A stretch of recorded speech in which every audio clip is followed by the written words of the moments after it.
मित्रों, मैं हिंदी में वीडियो बनाता हूँ। मेरा मकसद इन वीडियो बनाने का है कि जिससे कि लोगों को, यंग स्टूडेंट्स को जिन्होंने नौकरी नहीं है और नौकरी के लिए तलाश कर रहे हैं, नौकरी मिलने में आसानी हो जाए।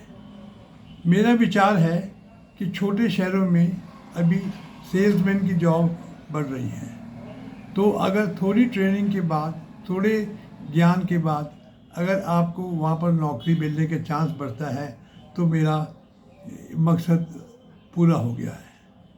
सारे वीडियो मेरे अपनी चैनल पे हैं। Learn to earn more growth videos को देखिए।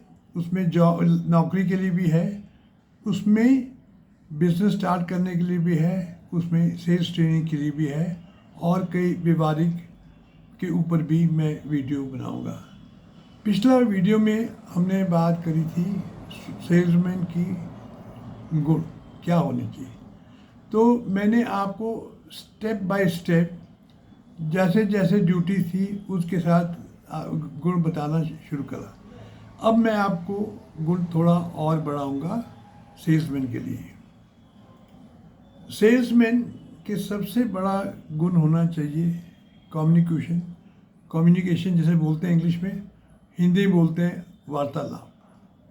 आपका वार्तालाप ऐसा हो जिससे कि जो आपका ग्राहक है वो थोड़ा हल्का फील करे, उसको लगे कि आपने उसको ध्यान दिया है, आपने उसको तवज्जो दी है, क्योंकि उसी के बाद वो आपसे बात करेगा और वो आपके ऊपर भरोसा करने की कोशिश है।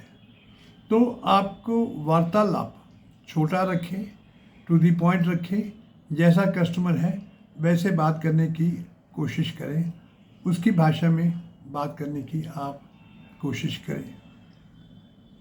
ये सब करने के लिए पहले आपको सुनना आना चाहिए। सुनने का मतलब ये है कि आपसे क्लाइंट क्या कह रहा है, आपसे ग्राहक क्या कह रहा है। उसको चाहिए साबुन, आप दिखा रहे हो तेल। उसको चाहिए एक कंपनी का, आप दिखा रहे हो दूसरी कंपनी को। उसको चाहिए 10 रुपये का माल, आप दिखा रहे हो 100 रुपये का माल। तो जब तक आप ग्राहक की पूरी बात नहीं सुनते, आप आगे उससे बात नहीं कर सकते। क्योंकि अगर बिना सुने बात करोगे तो ग्राहक को लगेगा कि ये इस आदमी में तो मेरा इंटरेस्ट ही नहीं है, ये मेरे में ध्यान नहीं दे रहा। तो आपने बड़ा ध्यान रखना है, इसको बोलते हैं कम्युनिकेशन।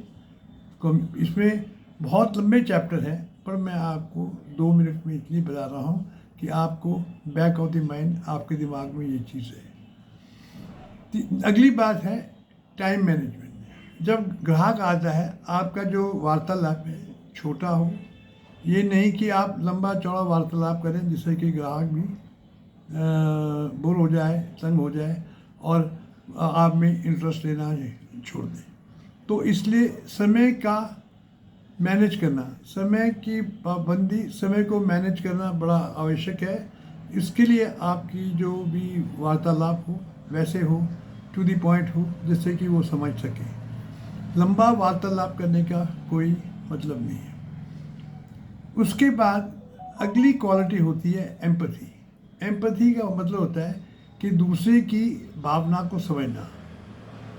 आपके पास जो क्लाइंट आया, बूढ़ा आया है, उसकी भावना क्या होंगी, उसकी बात क्या होंगी जाके, तो वो आपको समझना होगा।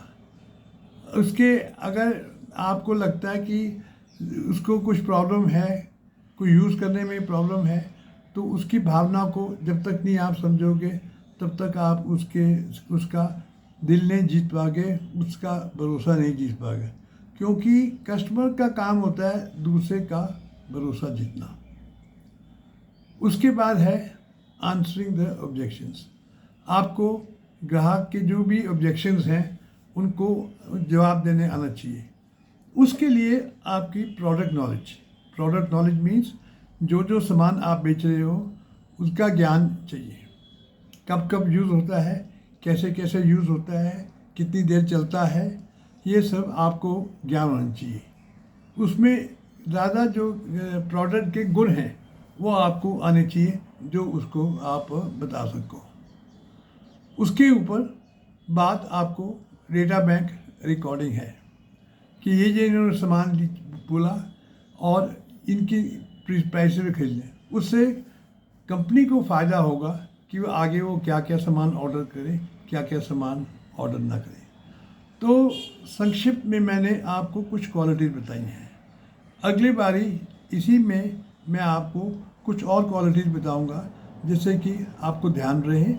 और ये सब मेरी channel learn to earn more पर आप सुनते रहिए, आपको फ़ायदा होगा, आपको नौकरी मिलने में आसानी होगा। धन्यवाद।